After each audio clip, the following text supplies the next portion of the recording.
মহিলা আত্মসহায়ক গোটসমূহৰ সদস্যসকলকো আমি 10,000কৈ টকা দিয়াৰ ব্যৱস্থা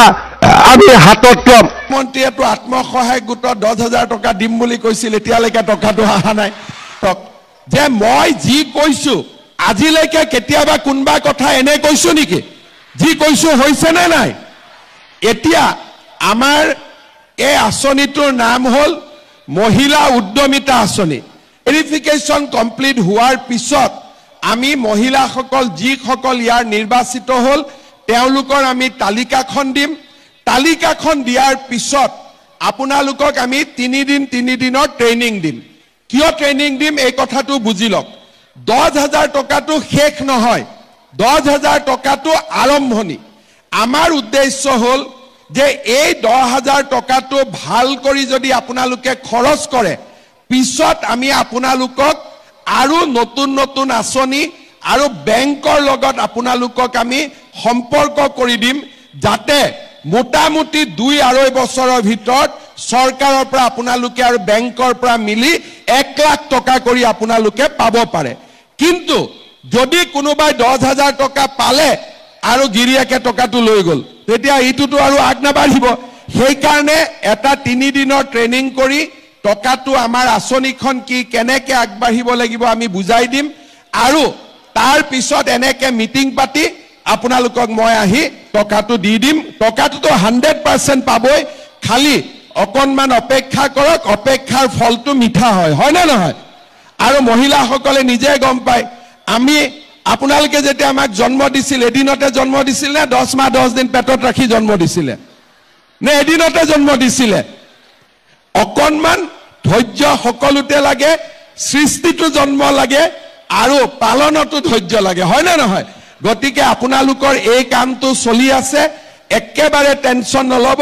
10,000 টকা আপোনালোকে 100% পাবই, কিন্তু 10,000তকৈ আৰু কেনেকৈ বেছি পায় মই সেইটোহে চিন্তা কৰি আছো যাতে আগত গৈ আমি আৰু বেছিকৈ আপোনালোকক সহায় কৰিব পাৰোঁ। ই চৰকাৰৰ দিনত আমি অৰুণোদয় পাইছিলোঁ, কোন চৰকাৰৰ দিনত আত্মসহায়ক গোটে উৎসাহ পাইছিলে, কোন চৰকাৰৰ দিনত নিযুত মইনা আঁচনি হৈছিলে, কোন চৰকাৰৰ দিনত আগতে দালি আৰু চেনিও ৰেচন কাৰ্ডত দিয়াৰ কথা হৈছিলে, কোন চৰকাৰৰ দিনত এনেকৈ মাইক্ৰ' ফাইনেন্সৰ লোন ৰেহাই পাইছিলে আৰু কোন চৰকাৰৰ দিনত আপোনালোকে আজি 16 লাখ মহিলা ঋণৰ পৰা মুক্ত হ'ব পাৰিছিলে, বা কোন চৰকাৰৰ দিনত এনেকৈ লখিমপুৰ ধেমাজি অসমৰ আটাইতকৈ পিছপৰা অঞ্চলটোত কোন চৰকাৰৰ দিনত পোহৰ আহিলে এই গোটেই কথাবিলাক আপোনালোকে নিশ্চয় চিন্তা কৰিব। আপোনালোকৰ মনত ৰাখিব যে কংগ্ৰেছৰ দিনত অৰুণোদয়ো নাছিলে, মাইক্ৰ' ফাইনেন্সৰ লোন ৰেহাইও নাছিলে, আত্মসহায়ক গোটৰ আঁচনিও নাছিলে, আমাৰ মহিলাসকলক ৰেচন কাৰ্ডো দিয়া নাছিলে, অৰ্থাৎ আমাৰ কলেজত বিনামূলীয়া এডমিশ্যন নাছিলে,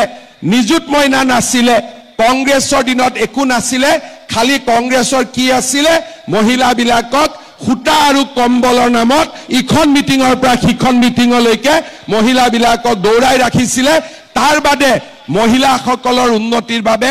একো কাম কৰা নাছিলে। এতিয়া মই আৰু এটা লাষ্ট কথা আপোনালোকক ক'ব খুজিছোঁ। অসমত মই 3.5 বছৰ মুখ্যমন্ত্ৰী হ'লোঁ, মোৰ আগতো বহুত মুখ্যমন্ত্ৰী হৈছিলে। এতিয়া আপোনালোকে চাওক, আগতে যেতিয়া পৰীক্ষাৰ ৰিজাল্ট দিয়ে, APSC ৰিজাল্ট দিয়ে, পুলিচৰ ৰিজাল্ট দিয়ে,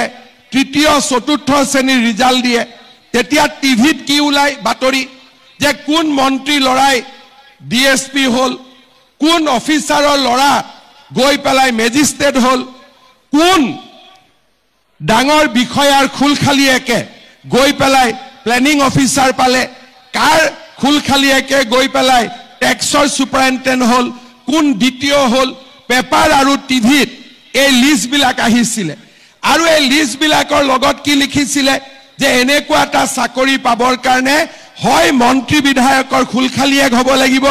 নহ'লে মন্ত্ৰী বিধায়কৰ ল'ৰা হ'ব লাগিব, নহ'লে মন্ত্ৰী বিধায়কৰ আশে পাশে থাকিব লাগিব। পঢ়া শুনাৰ কোনো মূল্য নাই, পঢ়া শুনা কৰিলে অসমত কোনেও চৰকাৰী চাকৰি নাপায়। আৰু মানুহে এইটো মানি লৈছিলে মোৰ ওচৰতে আহি কয় যে দাদা কিবা এটা লাইন দিয়ক মই মেজিষ্ট্ৰেট হ'ব লাগে কোনোবা আহি ক'ব যে মই 1 কোটিলৈকে টকা ঘোষ দিম মোক চাকৰিটো যেনে তেনে কৰি দিব লাগে মানুহে ভাবিছিলে টকা দিয়াটোৱে নিয়ম আৰু বিনা টকা চাকৰি কেতিয়াও সম্ভৱে হ'ব নোৱাৰে আৰু তেনেকৈ আমাৰ অসমখন ৭৫ বছৰ চলি আছিল 2021 চনত মই মুখ্যমন্ত্ৰী দায়িত্ব লোৱাৰ পিছত কৈছিলো যে এনেকে নহয় আমি পৰিবেশৰ পৰিৱৰ্তন কৰিম আজি মই 1.5 লাখ লৰা ছোৱালীক চাকৰি দিলো 1.5 লাখ লৰা ছোৱালীৰ পৰা 1 লাখ টকাকৈ যদি মই ললোহেঁতেন মোৰ পকেটত 1500 কোটি টকা আহিলেহেঁতেন আৰু 1 লাখ দিয়াটোত কাৰো আপত্তিয়ে নাই 10 লাখ 15 লাখ 20 লাখ 1 কোটিলৈকে দিয়ে 1 লাখ দিলেতো হাঁহি দি দিব আজিয়ে যদি মই ইয়াত কওঁ যে আপোনালোকৰ লৰাক মই চাকৰি দিম 1 লাখ টকা মোক গধূলিৰ ভিতৰত দিয়ক সবেইটো গধূলিৰ ভিতৰতে লৈ আহিব 1 লাখ টকা যদি মই ললোহেঁতেন 1500 কোটি টকা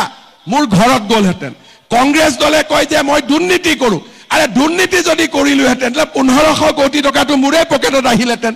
আজি আপোনালোকে চাওক পৰীক্ষাৰ ৰিজাল্ট দিলে এতিয়া টিভিত কি ওলাই কোন মন্ত্ৰীৰ খুলখালিয়েক তাৰ নাম নোলায় কোন অফিচাৰৰ খুলখালিয়েক তাৰ নাম নোলায় ৰিজাল্ট দিলে ওলাই যে ই অমুক গাঁৱৰ তৰকাৰী বেপাৰী ছোৱালী ই অমুক গাঁৱৰ খেতিয়কৰ ল'ৰা ই অমুক গাঁৱৰ ৰিক্সা চালকৰ ল'ৰা ই অমুক গাঁৱৰ ঠেলা চালকৰ ল'ৰা মন্ত্ৰীৰ খুলখালিয়েকৰ পৰা অসমখনক আমি তৰকাৰী বেপাৰী ল'ৰালৈকে আমি ৰূপান্তৰ কৰিলো আৰু এইটোৱে হৈছে আমাৰ জীৱনৰ আটাইতকৈ ডাঙৰ সফলতা ইয়াৰ ফলত কি হৈছে এতিয়া ল'ৰা ছোৱালীক মাক দেউতাকে কয় যে পঢ় চাকৰি পাবি ল'ৰা ছোৱালীয়ে স্কুলত আগতকৈ বেছি যায় এতিয়া মই যোৱা কালি পৰহি দিনাখন মই এখন মিটিঙত গৈছিলো ছোৱালীবিলাকে মোক ধৰি ক'লে যে মামা মই সামগ্ৰীত গৈছিলো ছোৱালীবিলাকে মোক ধৰি পেলাই ক'লে যে মামা আমাক স্কুলত শিক্ষক লাগে